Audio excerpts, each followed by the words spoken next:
Waheguru Ji Ka Khalsa, Waheguru Ji Ki Fateh. Welcome to another edition of Encounters here on the Akal channel, and an ordinary conversation with extraordinary people. Today's individual is no less extraordinary. He is the youngest Sikh mayor of any town in Europe.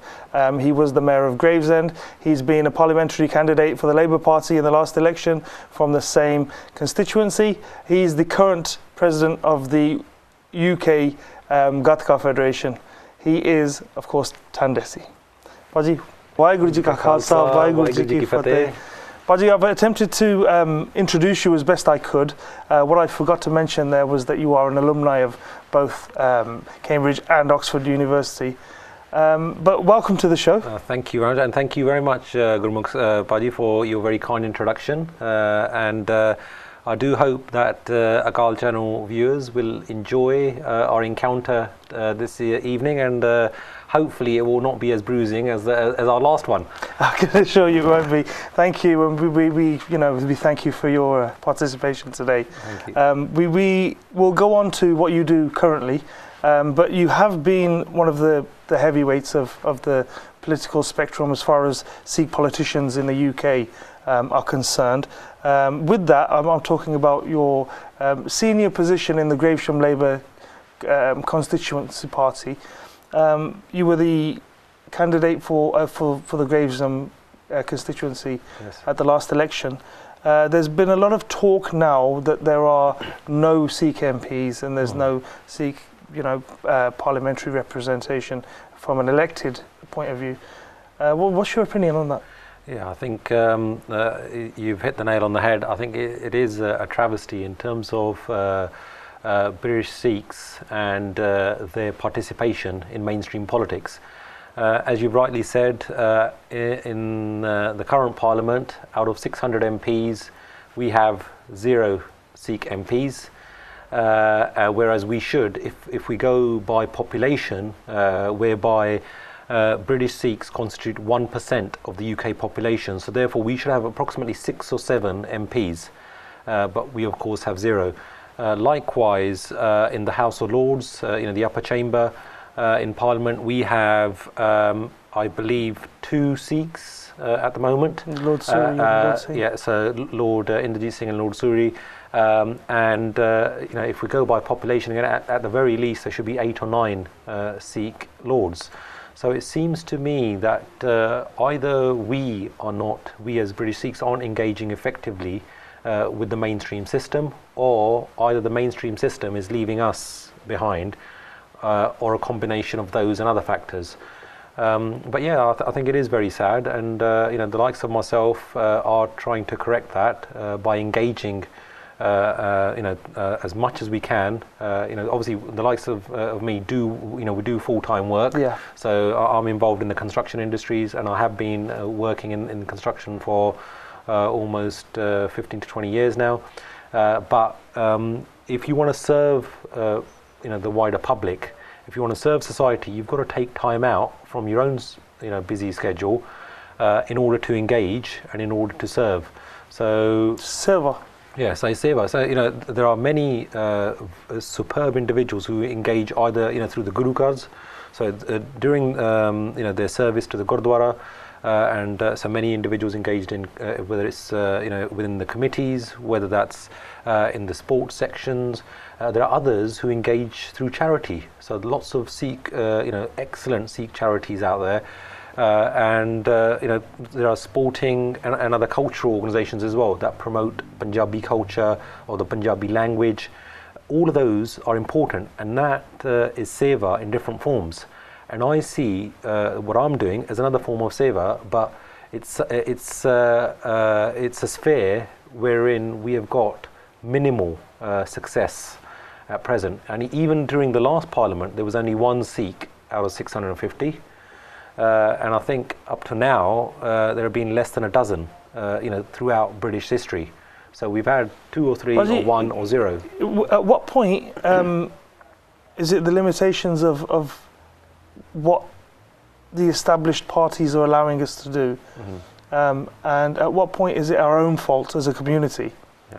Yeah. So as we discussed before, it's sometimes a combination of factors. So sometimes it's due to perhaps the caliber of individuals engaged. So whether it's deficiencies of the likes of myself or others. In other cases, it could be that the political parties aren't giving some of the so-called safer seats. I know that during the 2015 general election, not one Sikh was standing from a supposed safe or secure seat. Whether that's from Labour, Conservative, Lib Dems, or SNP or any other party. So there's that. There's also something which, if we believe the political parties and the wider commentariat that there is out there, they say there's a lot of infighting within the community itself. So there's lots of factionalism, and perhaps that's something that we've got to take the blame for.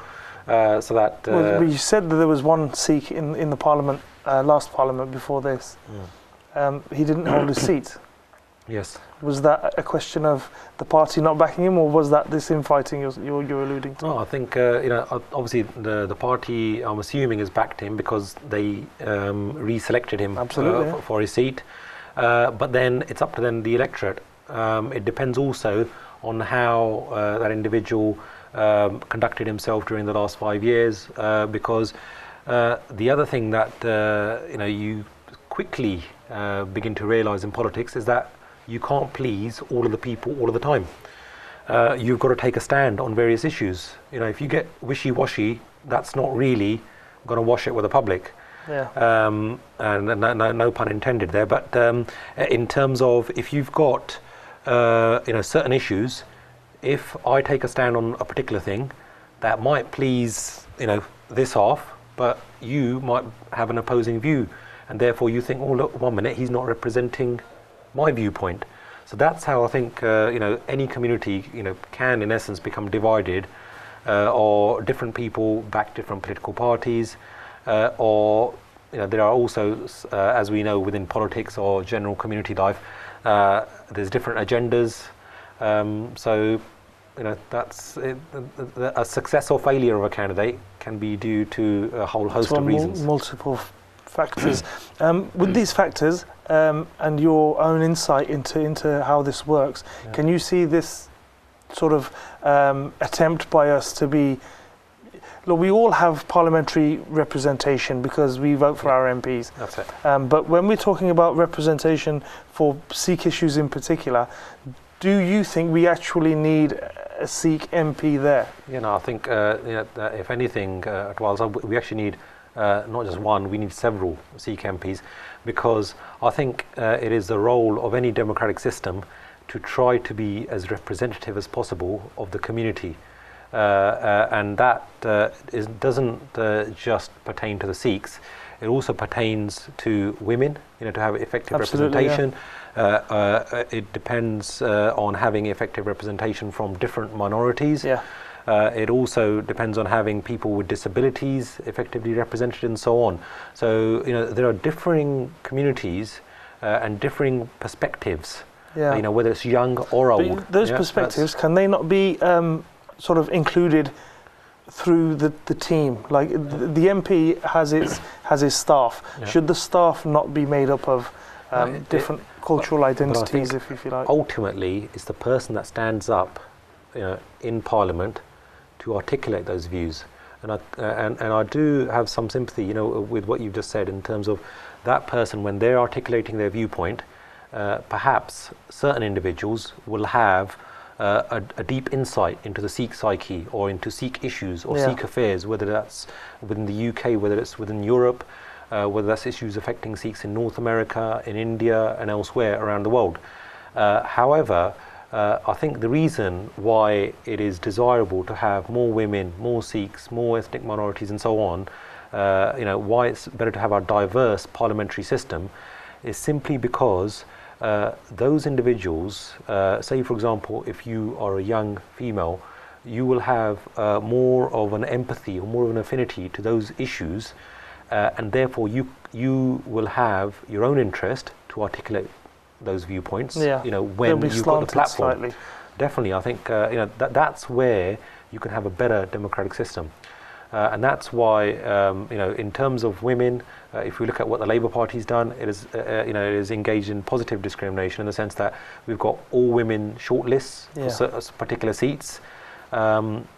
I know likewise, in other systems, whether it's in India, you have the reservation, you have positive discrimination in terms of that. Do you have scheduled castes as well? And likewise, in other parliamentary systems around the world, there is certain positive discrimination. But, in order to correct certain deficiencies within the system.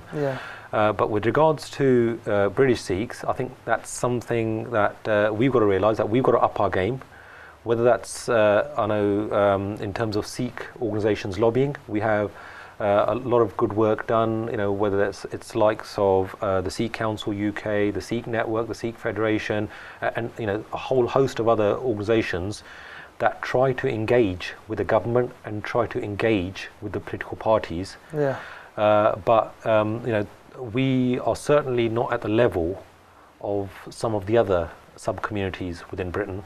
Do you think there is a difference between the effects of our organising? Yeah, I think that's something that many of us readily acknowledge, who are engaged, within politics or engaged in trying to represent the community. That we've got to do a lot more. We've got to play catch up. If anything, the Sikhs have always prided themselves, in leading the pack. Even though we're small in numbers. That through our own endeavours and through our achievements, whether that's in business and whether that's in sport, whether it's in culture or language, in terms of how we preserve the Punjabi language, how we conduct ourselves, in terms of the Nagar Kirtans, in terms of religious engagement. The most positive aspects of life were normally disproportionately represented. That precisely. Other than parliamentary. Other than in politics, which is a paradox in the sense that how can we be so good at certain other things and yet unable to organise ourselves in the politically. key aspect, I think, because if there's one profession which has a huge impact on the lives of ordinary individuals in terms of the laws that are set for the land, it's politics. If conducted in an excellent, efficient manner, you can actually change people's lives for the better, and that's very few professions that can have that direct impact, almost an immediate impact. Okay, if I can compare the two, in Canada we have like several MPs, we have cabinet ministers, the defence minister, no less. Are they, as a community, the Sikh community of Canada, that far ahead, that far advanced than the UK? Yeah, I mean, or is it the system? Canada is a case in point. That proportionately, in terms of the population, if we look at it, the numbers, there are more Sikhs in the UK. Proportionally, it's roughly the same, around 1 to 2% of the population. But if anything, the UK Sikhs have been longer settled. There are a lot greater connections between the UK and India than there are between Canada and India, or Canada and the Punjab. Imperial, like ex-colonial. In terms of the connections, through history. So even during the Sikh Raj. If we look at historical connection, and the British knowledge of what the Sikhs are and what they've contributed, absolutely, during the 2 world wars, and in other arenas, but there we've got nearly 24 Sikh MPs, and we've got 4 cabinet ministers.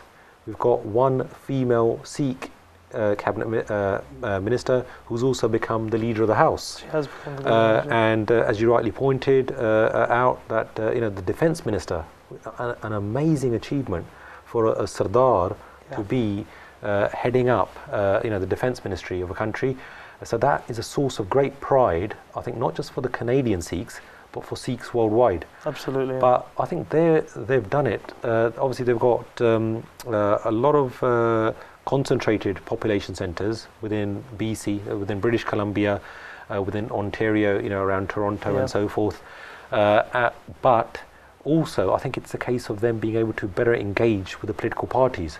So whether that's been the Liberals, the NDPs, the Conservatives, if you look at it, they have got strong candidates in all of the major political parties, and the major political parties, through the lobbying of the Sikh organisations, they actively seek their votes, and that connection is a lot stronger.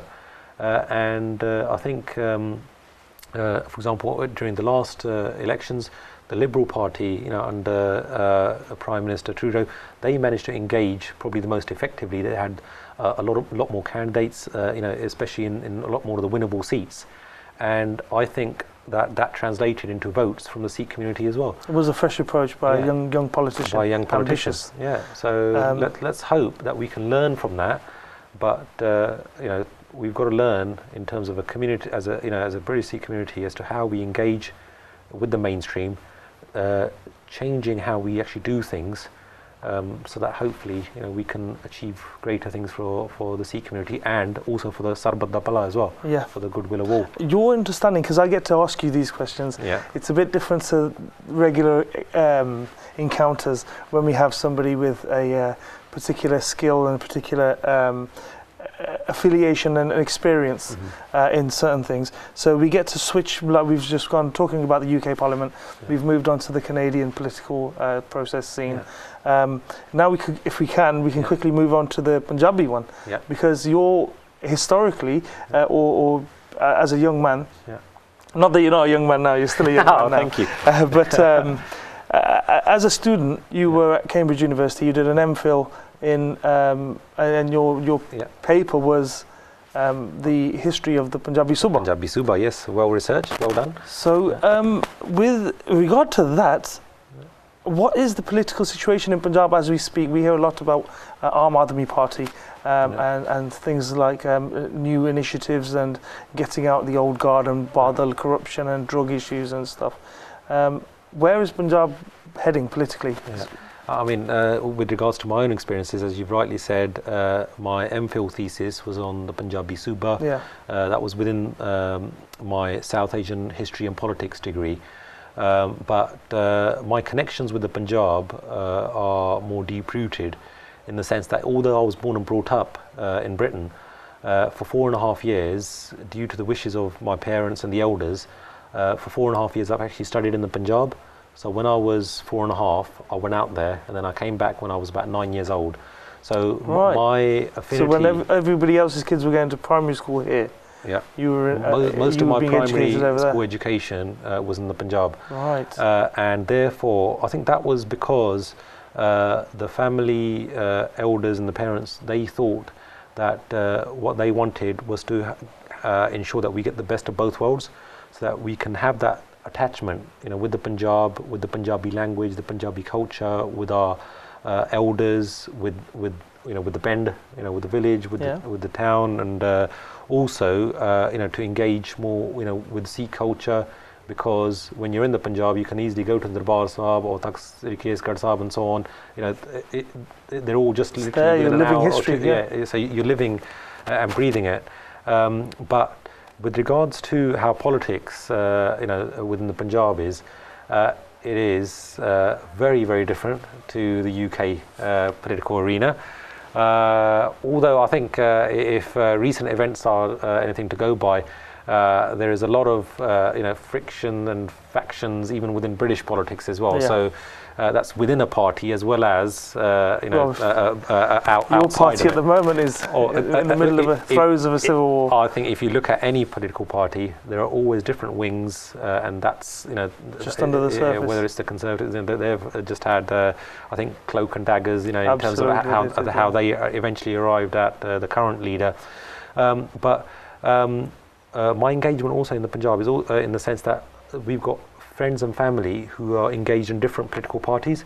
Right. So discussions within our household or within the wider extended family are very entertaining, to put it mildly, especially when I'm within the Punjab, because you've got diverging opinions of people, either whether it's pro-Akali or pro-Congress or pro-Shromani Akali Dal Amritsar or pro-AAP or pro, whatever, But at the moment, I've just come back from the Punjab just last month, and to me it seems that we're not quite sure as to which way things will eventually go in terms of the formation of the government.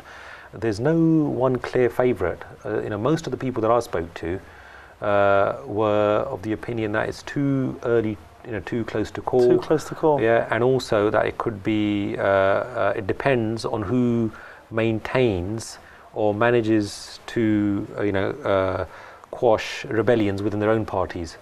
Because if you haven't got an effective party machinery on the ground, then you will not be effective when you go out to try to get the votes or try to persuade voters to canvassing and lobbying. Yeah. So I think at the moment, and it is very difficult to actually see who's going to win and which policies. There are, I think, there are certain people who are pro the government. There are others who are very much anti. You're going to have, I think there's going to be some anti-incumbency factor as well. For different individuals also, they've got different issues. Yeah. So, for example, for us Sikhs here, they label us as NRI Sikhs, NRI Punjabis. Absolutely, yeah. And they say that your wishes and your outlook is very different to how we in the Punjab see it. Absolutely. Yeah. So that which I can completely understand. As I say, you're thousands of miles away. Your take on things will be different, and your demands from the Punjab government, in your interactions, with the government or the officers here, will be different to how we, the sort of issues that are important to us. To some, Panthic issues are important. So that that's one strand. To others, those are not of preeminence. For them, it's more basic necessities. It becomes more about hospitals. It becomes more about some of the poorer sections as to what their electricity bills are going to be like, what they're going to get for their crops. A lot of our friends and family also engaged in farming as well. Yeah. So for them, those are key issues as well. So it's very different. With the incumbent government, yeah, there's a lot of sort of negative attitude from all of those sections of Punjab that suggests that crop prices are, politically motivated. Yeah. I mean, I think, there again, there's a divergence of opinions. Yeah. So whether it's, obviously at the current time, there's the Akali BJP, coalition. Alliance, yeah. Now, within that alliance, they've got their own vote banks. So what they're trying to do is secure their own vote banks. The BJP is obviously more. Isn't the vote bank the actual issue, the underlying issue? That these vote banks, their policies are derived from keeping those sweet, so to speak. Well, but I think if we look at British politics, it's a similar scenario. Whereas if you look at the Labour Party, our preeminent focus has always been, while we've got to be looking out, for what is in the best interest of the whole country, we also want to make sure that those that don't have, that we cater more of our policies in order to have increased social mobility. Absolutely. That we need to have a fair wealth distribution. We need to have, But that's not vote bank politics. Not the way India has vote bank politics, which is communal. Yeah. This is the BJP and the Akalis. Is a predominantly Hindu and Sikh parties that have aligned themselves with each other. I think obviously the Whereas Akalis. Congress considers itself secular. Yeah, Congress and Aam Aadmi Party consider itself secular. So you've got two communal parties. In essence, talking so you've got vote bank politics. Yeah, so the Akalis have got their vote bank in terms of most of their votes. If we go by previous elections, in the rural areas, and their primary focus, if we look at what's going on at the moment, and also in previous elections, is more centred on Sikh issues and the Punjab issues. That in essence is where they think that they're the strongest. And the BJP, as you've rightly said, they're an avowedly Hindu nationalist party. Although I think they themselves are trying to change their image to try to say, well, look, we are there for the whole country and so on. But that is an image change. It's not a change of policy or the DNA of the party would always be RSS. No? Yeah, I think obviously in terms of the BJP, they in terms of the core support that they've always enjoyed from the Rashtriya Swayamsevak Sangh, the RSS, that is undoubted. So I think just when certain individuals within the BJP try to reform it or modernise it or try to make it somewhat more secular, then there are certain wings within that party, an RSS being the most prominent within them, that drag them back towards being more right wing, more Hindu nationalist. But overall, I think politics there, just as it is here, is more fluid. There are constantly changing alliances, and one thing which I think is very, very different to the UK is that their political leaders tend, when it's election season, to jump from one party to another that as a phenomenon is not quite as prevalent in Britain. I think if you look at certain, very rarely do you have somebody who switches over from Labour to Conservative or from Conservative to Lib Dem or Lib Dem to UKIP or something. Absolutely. Yeah. So. But on that point, we're going to come back. We're going to discuss this some more. We've just got to go to a break quickly. It's come to that time in the show. So if you join us after the break, we're going to continue this conversation with an extraordinary person, which is Dhesi with us today.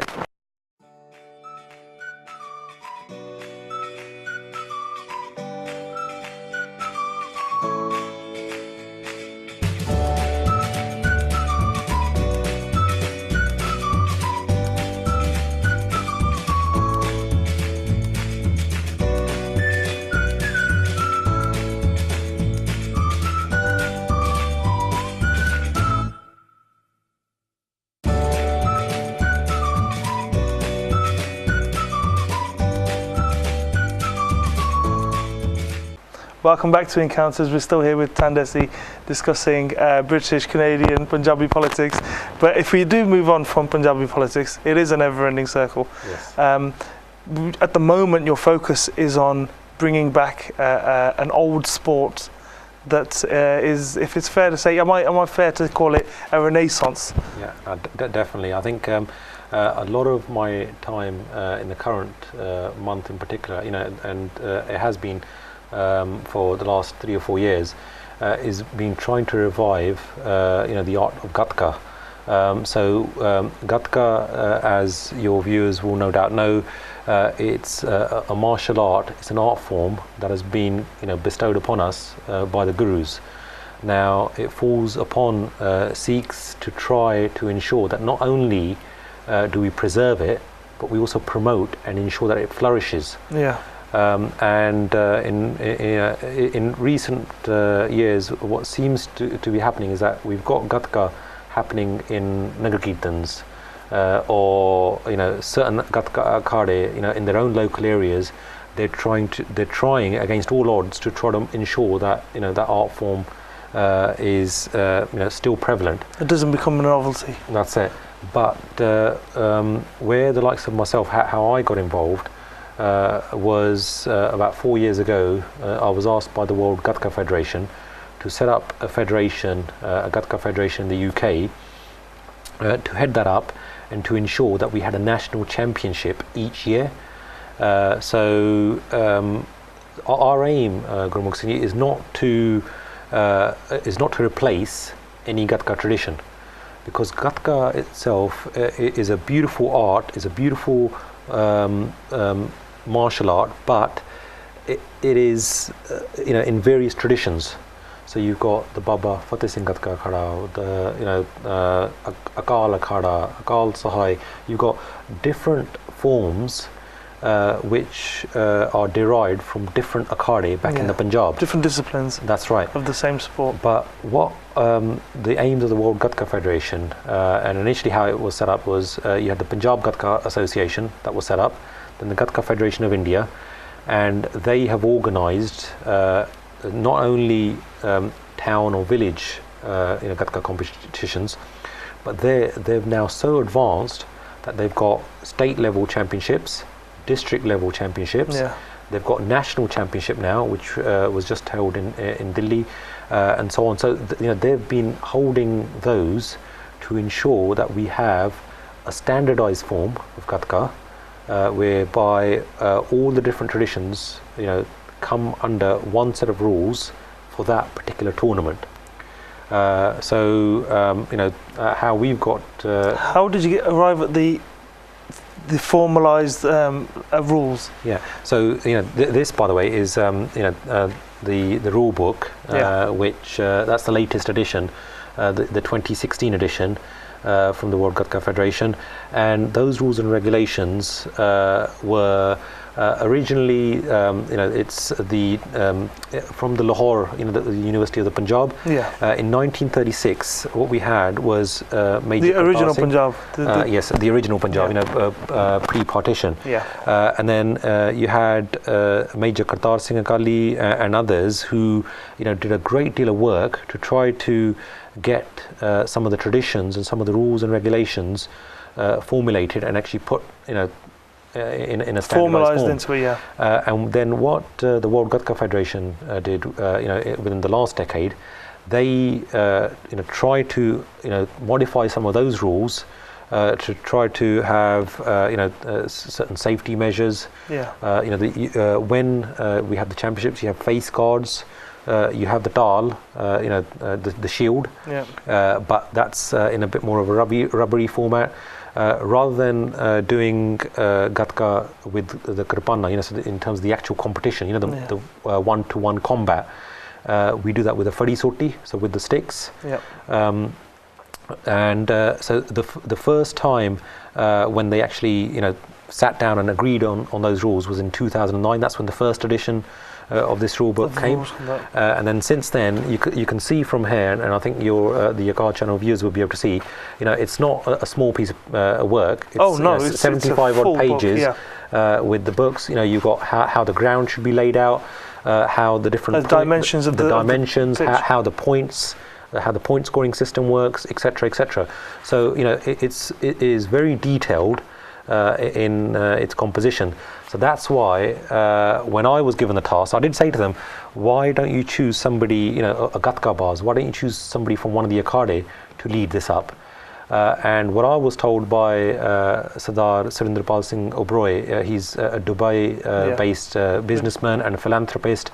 He's done a great deal of good work within the community, and there were other significant individuals, Pullar Saab, Teensa Saab, Garewal Saab and others, that said to me that the reason why we would like you to head it up is because we need somebody who's independent of all the different Gatka traditions, and we also want somebody who's got a public profile.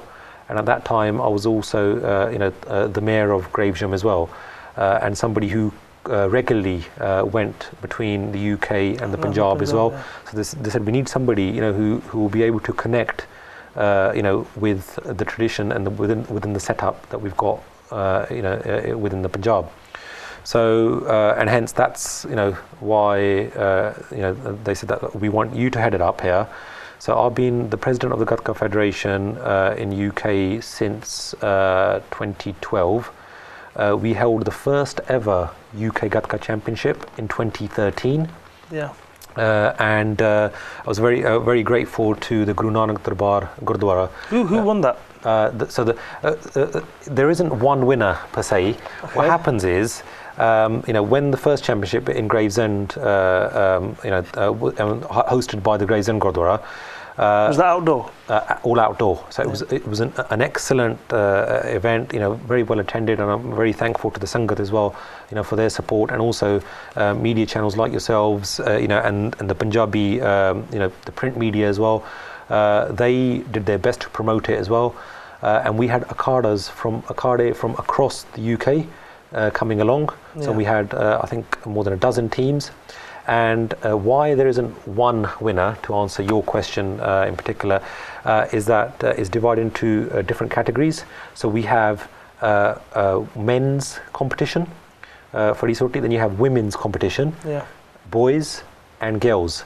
So I think, and this is the other beautiful aspect of Gatka, is that we are promoting equality of genders. We, as Sikhs, are showing to people, not just within our own community, but also to non-Sikhs, that look, you've got young women, and girls who are engaged in combat, engaged in a discipline which has been handed down to us through the generations from our gurus, and that is a central part of the Sikh ethos.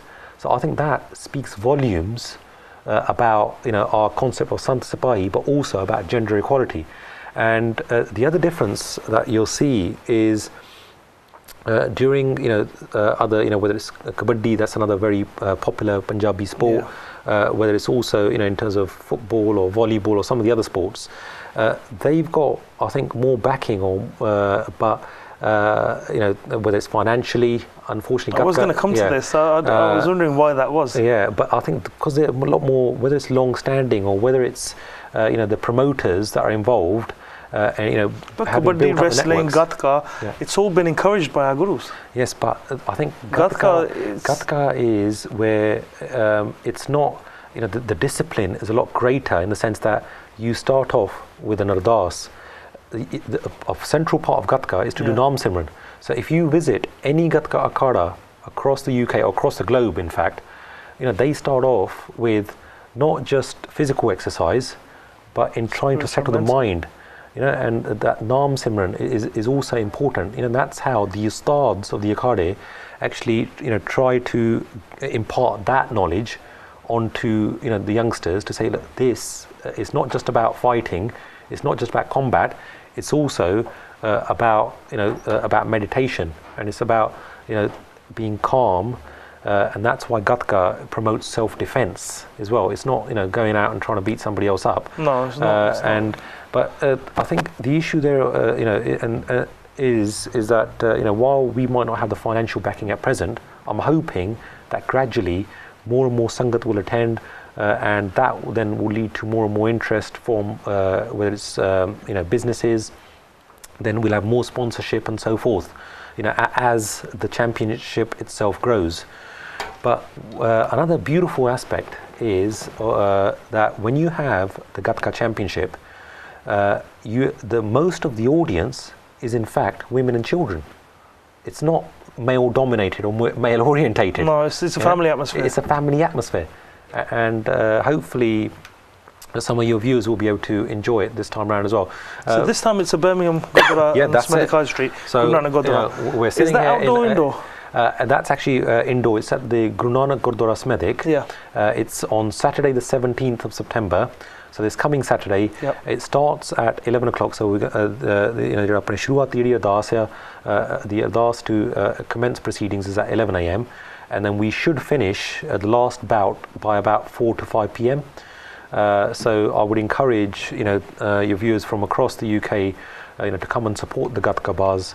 And I also understand that Akal Channel are very kindly actually showing the entire the entire championship live. So I'm very thankful also to Amrik Singh Kunar and Akal Channel for giving up your valuable time to come and promote Gatka as well. But I mean, in previous years, this championship could not take place if we didn't have a host. So I mentioned in the first year, the inaugural championship was in Gravesend, and that we had the Guru Nanak Darbar Gurdwara there. In 2014, Derby, the Gurdwara there, Purewal Sahib and others, they were kind enough to play hosts. And in the third year, the Sri Guru Singh Sabha Gurdwara Southall, Star Gurmel Singh Ji Malli and the committee in Southall, they played hosts. And this time round, it's Guru Nanak Gurdwara Smedik and Pradhan Jatinder Singh Ji, Hamraj Singh, General Secretary Man Singh and others who are doing the bulk of the organisational aspects, along with representatives of Gatka Federation UK, in particular Harman Singh Jol, who's our secretary, and Jagdev Singh Verdi and others who are trying to ensure that the Sangat has an enjoyable day, that we have a very good organisation. But Langar, for those of you that are more on the Langar side, Langar will be served throughout the day. That's it, but previous years, it's been a fun day. The Tirandaz, the archery, it's another art form, which the gurus themselves promoted. And we have always been conscious. So competition on the side, is there? No, what happens is because just as Gatka has found it difficult, to get more and more people practicing it. Yeah. Tirandazi or archery has got even less participants. But what we've done at previous championships is that we've got experts who actually get youngsters, or even like myself. If you go to my Facebook page, you can see even me, trying it out. I've got my children on archery set last year. So we tried. That's it. Yeah. So give them an archery set, but there, they allowed us, to actually, use, the bows and arrows. To practice archery and practice tirandazi for ourselves. So hopefully one of the youngsters will be a lot better than the likes of myself or other guinea pigs, that they will actually take that as a discipline, and that they themselves will become experts at it at a later date. But yeah, it's the whole day is around Sikhi, and it's about trying to promote Sikh values and trying to promote a healthier lifestyle, healthy body as well as a healthy mind. Yeah, absolutely. Baji, I really appreciate you taking your time out it's a pleasure. And participating in an encounter again. I was a bit worried. No, thank you very much. As I said, it wasn't quite as bruising as the last encounter. I think that's because for the half hour, I think that because we were just constantly talking about politics, and here, because we've discussed an array of issues outside of politics, and that's probably why you came on as a politician last time. There you Politicians, by definition, they deserve a heart. Right, there we go. Okay. Yeah, so you ask for the opportunity to do seva. We've got to ask why you're asking for the opportunity. Yeah. So for that reason, it was a bit more robust last time. I think, and it should be robust. If we are there as elected representatives, we should be accountable to the public, and you were merely doing your job, to make sure that the relevant piercing questions are asked. Nirpav Nirver. Every single time. Yes. Baji, thank you again for participating much. today. It was really, really enjoyable. I'm sure the people at home have, you've enlightened them to Gatka, the upcoming Gatka Championships as well, UK. I'm sure they'll, play their full part in this renaissance of Sikh martial arts and archery as well. That's all we've got time for this week on Encounters. Join us again next week for another robust but friendly encounter. Waheguru Ji Ka Khalsa, Waheguru Ji Ki Fateh.